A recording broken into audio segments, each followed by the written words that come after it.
In a room full of bodyguards, elite hitters, and high-ranking generals, nobody ever looks at the help. Sarah was invisible. Just another waitress in a silk uniform, pouring expensive scotch for men who could end a life with a nod. But while the inner circle was busy laughing at a joke, Sarah saw it. The slight shimmer on the rim of the boss's glass.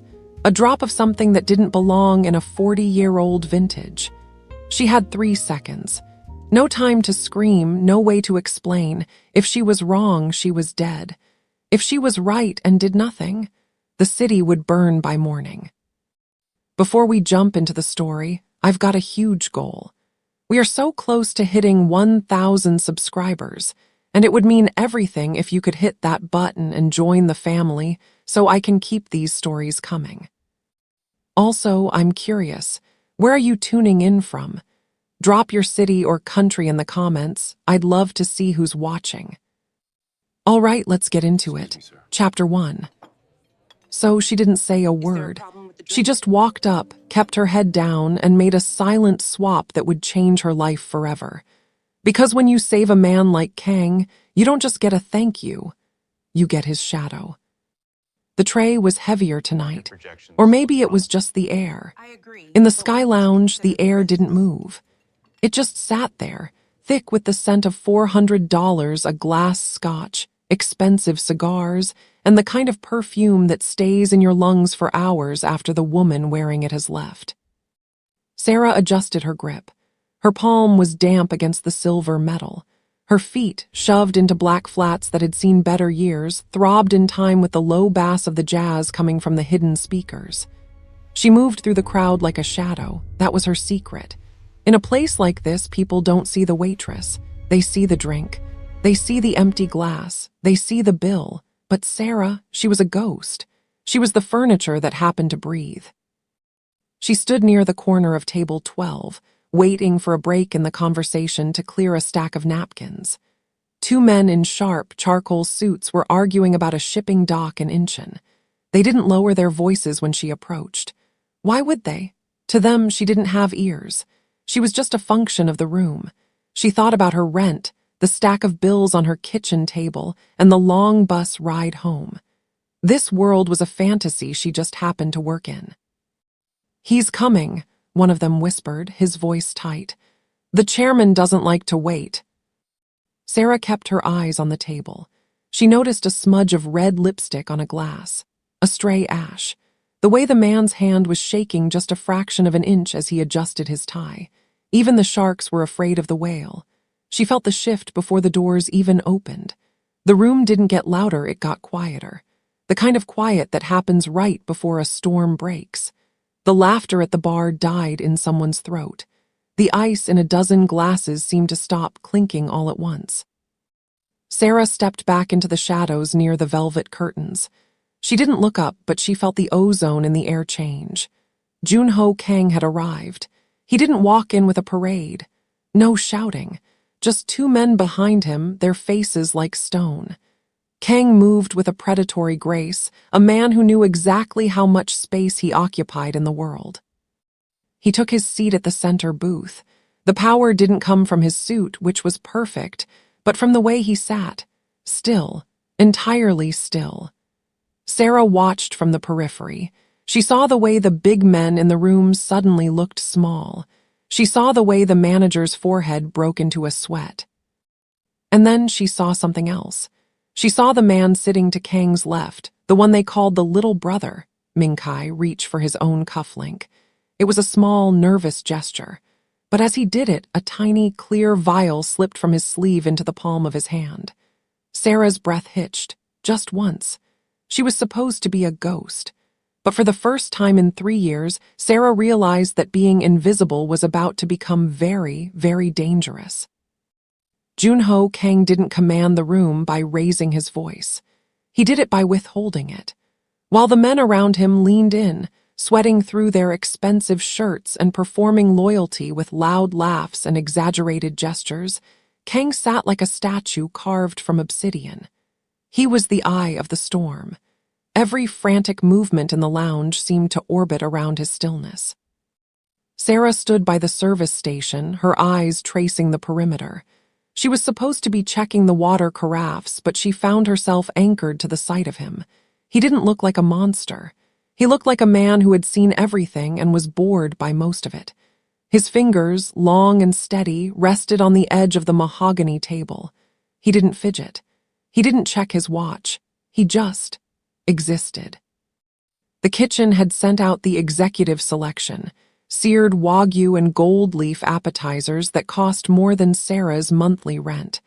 The other men fell on the food like starving dogs, talking with their mouths full, trying to fill the silence. They were desperate to prove they belonged at this table. But Kang, he didn't touch a single bite. Sarah watched him. There was a discipline there that was almost hypnotic. He wasn't just avoiding the food, he was rejecting the distraction. His focus was entirely on the man speaking to him, his dark eyes unblinking, peeling back layers of lies like he was skinning fruit. He's not eating because he's hungry for information, Sarah realized, not calories. There was a strange, sudden spike of admiration in her chest. It was dangerous to admire a man like that, but in a world full of loud, messy people, his silence was a masterpiece. He looked like he could sit there for 100 years without breaking. He was the kind of man who noticed everything, yet he hadn't noticed the snake sitting right next to him. A sudden movement caught her eye. Ming-Kai leaned in closer than necessary. He was smiling, that wide, fake smile that never reached the eyes. It was the smile of a man who was already mourning the person he was talking to. "Brother," Ming-Kai said, his voice a bit too high, "you haven't even tasted the scotch. It's the 1974 vintage you liked, a celebration of our partnership." Kang didn't answer immediately. He slowly turned his head, his gaze settling on Ming-Kai. The temperature in the room felt like it dropped 10 degrees. "I prefer to keep my head clear tonight," Kang said. His voice was a low, melodic rasp. It wasn't a threat, it was a fact. Sarah felt a chill run down her spine. She saw Ming-Kai's hand twitch near the glass she knew was tainted. Kang was looking right at him, but he wasn't seeing the poison. Not yet. For the first time, Sarah's invisibility felt like a burden. She was the only person in the room who wasn't performing, which meant she was the only one actually seeing the play. She looked at Kang's calm, disciplined face. Then at the shimmering, oily residue in the scotch glass. The lounge grew colder, or maybe it was just the sweat drying on Sarah's neck. She moved toward the neighboring table, pretending to adjust a floral arrangement. She was refilling a water carafe at the table directly behind Kang's booth. From this angle, the lighting was different. The overhead LEDs caught the amber liquid in Kang's glass just right. Most people would see a premium pour. Sarah saw a crime. The liquid didn't have that clean, crystalline swirl. There was a film, a faint, iridescent shimmer that clung to the inner rim. It looked like gasoline on a puddle after rain. Tiny, microscopic bubbles were rising, but they weren't carbonation. They were a chemical reaction. A slow, silent death waiting for a single sip. Sarah's hands went numb. The weight of the water carafe suddenly felt like it was made of lead. She looked at Ming-Kai.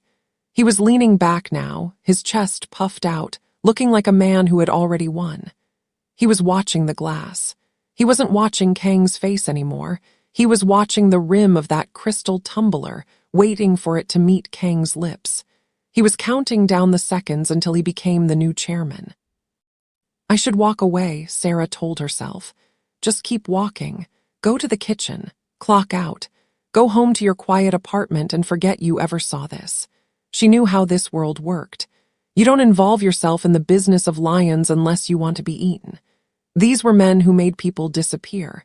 If she said something, Ming-Kai would kill her. If she said nothing, Kang would die, and his rivals would probably burn the city down in the power vacuum. But then Kang shifted. He reached out. His fingers brushed the base of the glass. He began to draw it toward him, the ice clinking softly, a sound that, to Sarah, sounded like a ticking clock. She looked at the back of Kang's head.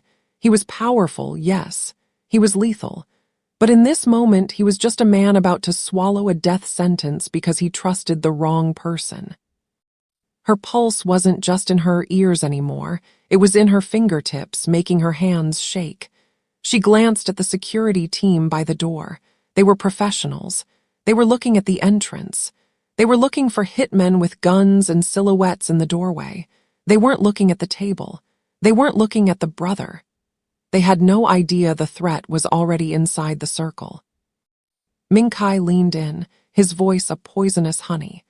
To your health, Chairman, to many more years. Kang lifted the glass. He brought it halfway to his face. He paused to catch the aroma. He was seconds away. Sarah didn't think. If she had thought for one more second, she would have stayed a ghost. Instead, she took a step forward. The grit of the floor sounded like a landslide under her shoes. The smell of the scotch hit her, peaty, smoky, and underneath it, a sharp, metallic tang that shouldn't have been there. Her shadow fell across the table. For a heartbeat, the invisible woman became the center of the underworld. The distance between the service station and the booth felt like a mile of open desert. Sarah's heartbeat wasn't just a pulse anymore. It was a drum, steady and deafening in her ears. Thump, thump, thump, thump. She kept her eyes fixed on the floor, counting the patterns in the carpet. If she looked at Min-kai, she'd blink. If she looked at Kang, she'd freeze. She drew a breath, the air tasting of charcoal and expensive gin. She stepped into the light of their table. Her shadow stretched across the white linen, momentarily darkening the poisoned glass. Min-kai's hand was already hovering near it, his eyes wide with anticipation, urging Kang to take the bait. "I'm so sorry to interrupt, Chairman," Sarah murmured. Her voice was a soft, subservient lilt, the perfect mask. She sounded like she was apologizing for her very existence, which was exactly what they expected. Then she executed the move. She didn't just trip.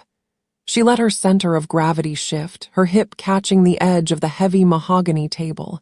It was a controlled stumble. The silver tray tilted. A fresh glass of scotch, hidden behind a stack of linen napkins on her tray, slid forward. Clatter. The noise was a jagged tear in the room's silence. Min-kai jerked back, his chair scraping the floor with a harsh screech.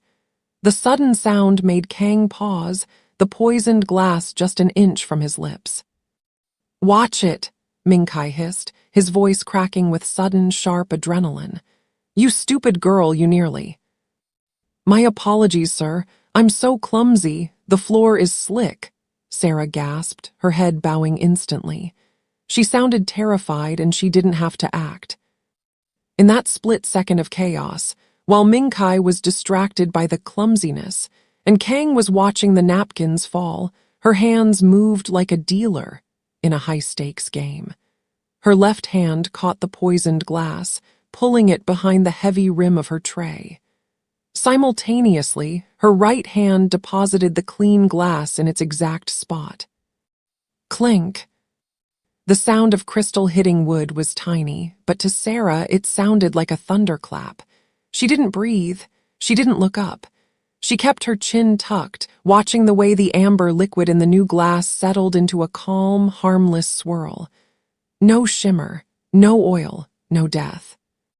She felt the weight of the poisoned glass on her tray, hidden under the napkins. It felt like a live grenade. One wrong move and the liquid would spill on her, or worse, someone would see it. "Get out of here before I have you fired," Min-kai snarled, his face flushed with the panic of a man who almost saw his plan go up in smoke. He didn't even realize his plan had already been swapped. Sarah didn't wait. She bowed again, her eyes still glued to the floor, and backed away. She didn't let herself run. She walked with the slow, measured pace of a ghost returning to the shadows, carrying the evidence of a murder in her trembling hand. Look at her hands. The tray is still shaking. She didn't just swap a drink, she swapped a destiny. In a world where men like Kang are gods and women like Sarah are ghosts, She just chose to stand in the line of fire for a man who hasn't even looked her in the eye. She's just a waitress who saw too much, and now she's holding the most dangerous thing in the city in a crystal tumbler. I have to ask you, if you saw the shimmer in that glass, what would you have done? Would you have stayed invisible and let justice, or murder, take its course? Or would you risk the wrath of the underworld to do what's right? Tell me in the comments, silence or sacrifice. Don't go anywhere. Because back at that table, the lion is about to realize that his drink is a little too clean, and his brother is about to realize he's been burnt. Back at the table, the air had turned into a vacuum. Ming-Kai was leaning forward, his elbows digging into the mahogany. His eyes were glued to the glass Sarah had just reset. To anyone else, it was just a drink. To him, it was a ticking bomb. He was waiting for the first cough, the first sign of the chairman's lungs seizing up. He wanted to see the life leave Kang's eyes so he could finally step out of the shadow. But it didn't happen. Kang sat back, his silhouette framed by the city lights behind him. He didn't look like a man who had just escaped death. He looked like a judge. He picked up the glass, the clean one, and swirled it. Clink, clink. The sound of the ice hitting the crystal was like a hammer on a nail. Kang was silent, his gaze fixed on the liquid. He was a man who lived by his instincts, and right now, his instincts were screaming. He had felt the waitress move. He had seen the way she didn't look at him, but at the glass. Ming-Kai's forehead began to glisten. A single bead of sweat rolled down his temple, disappearing into the collar of his expensive shirt. He knew how the toxin worked. It was fast. It was brutal. He had paid a fortune for it. So why was Kang still breathing? Why was his grip so steady? The panic started as a small spark in Ming-Kai's chest and began to roar. "You're not drinking, Ming-Kai," Kang said. His voice was a soft, dangerous purr. He hadn't taken a sip yet. He was just holding the glass, staring into the amber liquid as if he could see the future in it. He looked up, his eyes locking onto Ming-Kai. I was just waiting for you, Chairman," Ming-Kai stammered. He tried to reach for his own glass, but his fingers fumbled. He knocked a spoon onto the floor. The clatter was deafening in the tense silence. Kang's eyes shifted. He didn't look at the spoon. He looked at Ming-Kai's shaking hands. Then he looked toward the kitchen doors where Sarah had disappeared.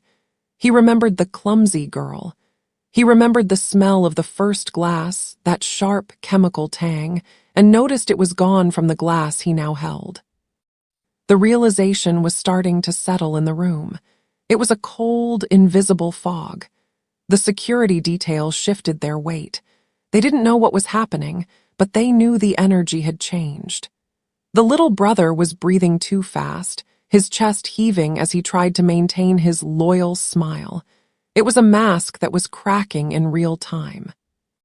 "You seem nervous," Kang remarked, his tone almost conversational. "Is the room too hot for you, or perhaps you're worried about the vintage?" "No, sir, I'm fine, I'm just happy the deal went through. It's a big night for the family." Kang finally brought the glass to his lips. Ming-Kai held his breath. This was it, the moment of no return. If she had failed the swap, Kang was dead. If she had succeeded, Ming-Kai was a dead man walking. But instead of drinking, Kang stopped. He tilted his head, sniffing the air. He didn't smell the metallic toxin anymore. He smelled the clean, sharp scent of unadulterated malt. He lowered the glass and set it down with a deliberate, heavy thud. "The waitress," Kang whispered, more to himself than to the table. He understood. The ghost had saved him. The silence at the table was no longer empty.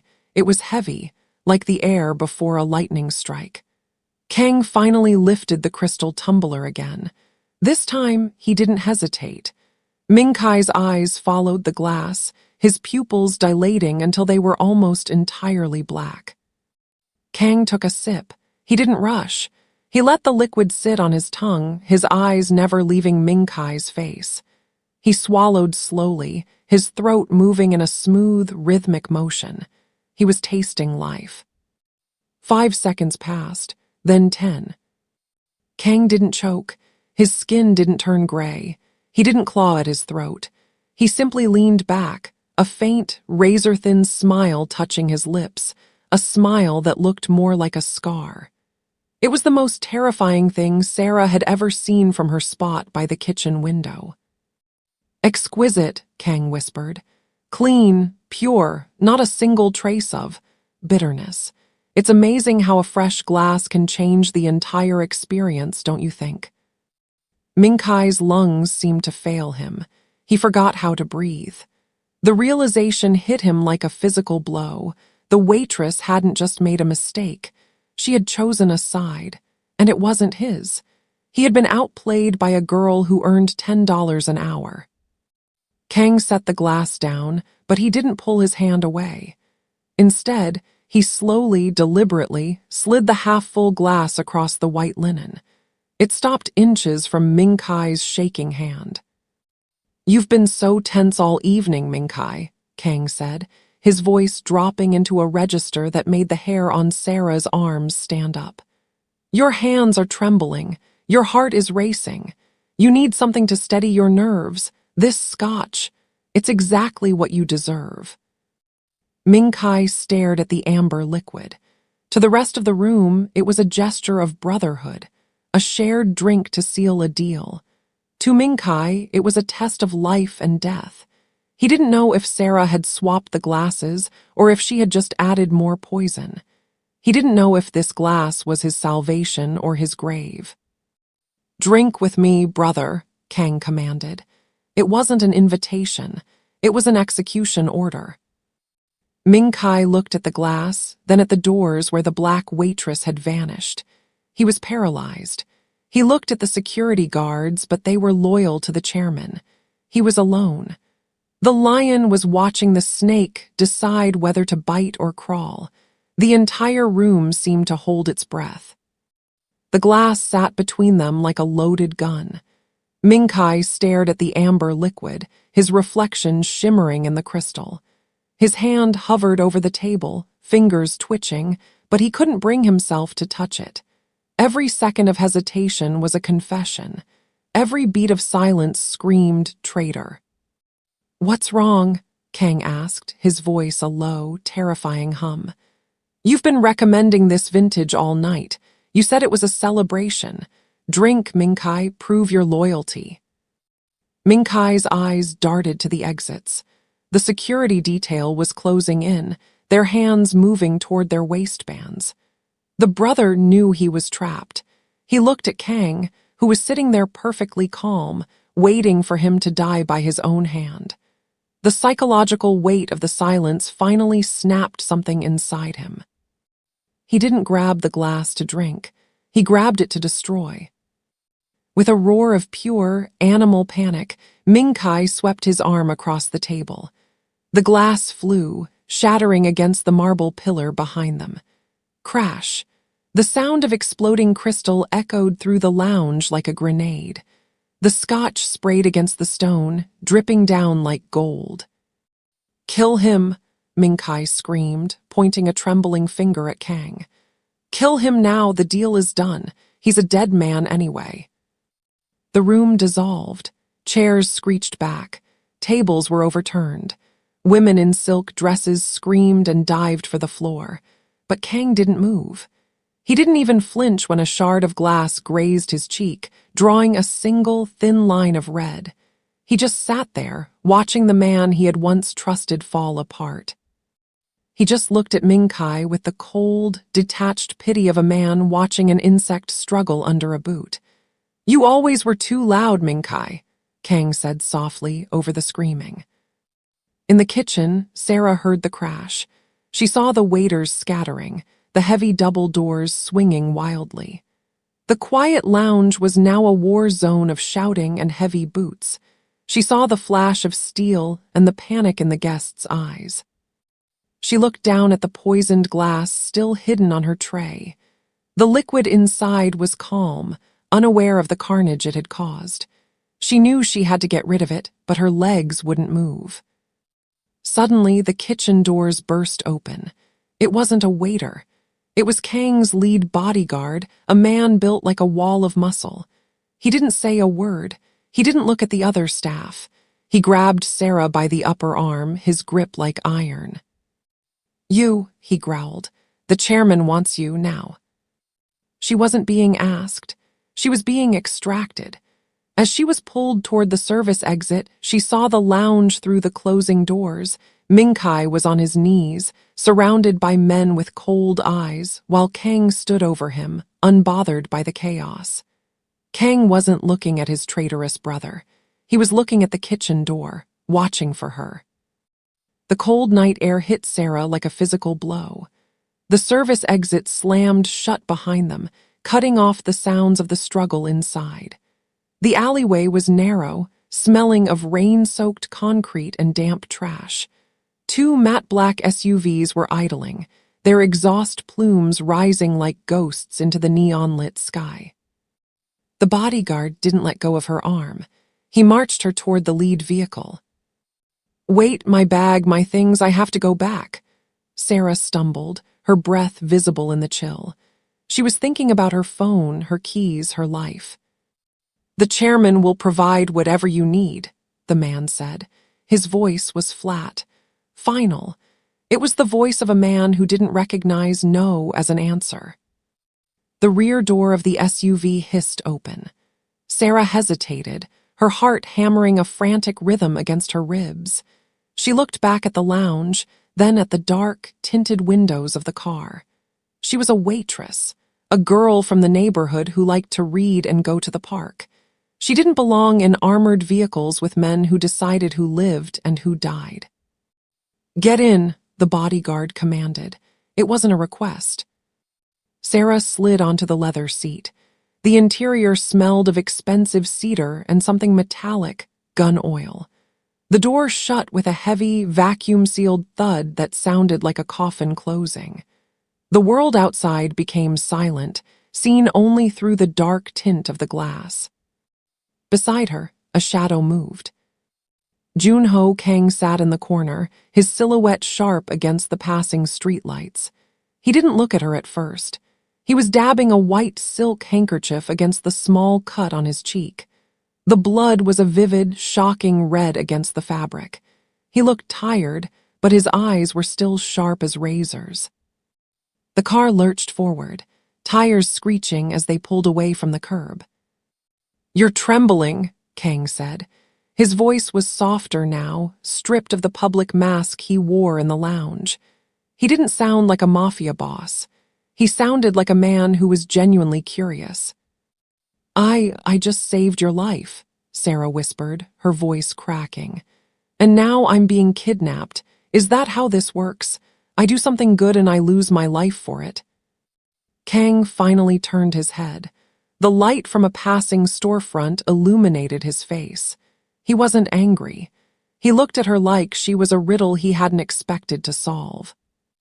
"In my world, Sarah, people don't do things for free, especially not ghosts." He leaned closer, his scent, sandalwood and cold rain, filling her space. "The man who tried to kill me tonight was my brother.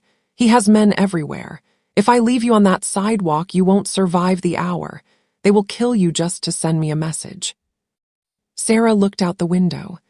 The lounge was already miles behind them. Her old life, her shift, her walk home, her safety, was already gone, swallowed by the dark streets of the city. "I'm not kidnapping you," Kang said, his voice dropping to a low, intimate rasp. "I'm keeping the only person I can trust in this city alive. Whether you like it or not, Sarah, you're part of my world now." The iron gates of the Kang estate groaned open like the jaws of a sleeping giant. The SUV wound up a long, private driveway lined with weeping willow trees that shivered in the wind. At the top of the hill sat the house, a sprawling fortress of glass and cold stone, overlooking the city Sarah had once called home. The car came to a smooth halt. The bodyguard opened the door and Sarah stepped out, her feet feeling light and disconnected from the earth. The air up here was different, sharper. It smelled of pine and power. She looked at the massive house and felt like she was looking at a cage, one made of gold, but a cage nonetheless. Kang stepped out after her. He didn't wait for his men. He walked toward the massive oak front doors, his coat snapping in the wind. He stopped at the threshold and looked back. "Come," he said. It wasn't a command this time. It was an invitation to step across the line between her world and his. Inside, the house was silent and cavernous. The floor was polished marble, cold enough to seep through Sarah's thin shoes. Kang led her into a private study filled with floor-to-ceiling books and a single, low-burning fire. He went to the sideboard, poured 2 glasses of water, not scotch, and handed one to her. His hand brushed hers. His skin was warm, a sharp contrast to the ice-cold glass. Sarah didn't look away this time. The fear was still there, but it was being pushed aside by a strange, electric curiosity. She had saved him. She had seen him bleed. The mystery was gone, replaced by a dangerous reality. Kang sat behind a heavy desk and leaned forward, the firelight dancing in his dark eyes. "My men searched your locker at the lounge," he said quietly. "They found the glass you swapped. They tested it." Sarah held her breath. The silence in the room stretched until it felt like it would snap. She thought about the shimmer in the glass. "Digitalis," he continued, his voice barely a whisper. "High concentration. My heart would have stopped before I reached the elevators. No trace left behind. It was a perfect plan." He stood up, walking around the desk until he was inches away from her. He was so close she could see the pulse in his jaw. He reached out, his thumb grazing the line of her chin, forcing her to look up at him. "Nobody sees the help, Sarah. That is why he chose that moment. He thought you were a ghost. He thought you were too small to matter." He leaned in, his voice dropping to a dangerous, intimate rasp. "But ghosts don't have courage, and they don't have eyes like yours." He paused, his gaze searching hers. He wasn't looking at her as a waitress. He was looking at her as an equal. "You saw it, didn't you?" "Long before I did. You knew exactly what you were risking when you tripped at that table. You risked your life for mine. Why?" Sarah swallowed hard. "I couldn't just let it happen. I'm not like them. I don't let people die if I can stop it." Kang's expression shifted, not into a smile, but something more intense. "Now the rest of my family knows a waitress stopped them. They know your face. They know you are the only witness who can tie Minkai to the vial. Outside those gates, you are a target." He stepped back, his shadow looming large against the bookshelves. "So I have one question for you, Sarah. Are you ready to stop being a ghost and start being the most protected woman in this country? Because once you stay past tonight, there is no going back. There is no waitress anymore. There is only the woman by my side." Sarah is safe for now, but she's traded a tray for a target on her back. Is Kang truly protecting her, or is he just keeping his best witness in a golden cage? Can an invisible girl survive in a world made of blood and glass? Should Sarah trust the man who rules the underworld, or should she find a way to escape before the estate becomes her prison? Comment Part 2 right now if you want to see the fallout at the estate, and make sure to subscribe so you don't miss the next chapter of this Afro-Korean story. Thank you.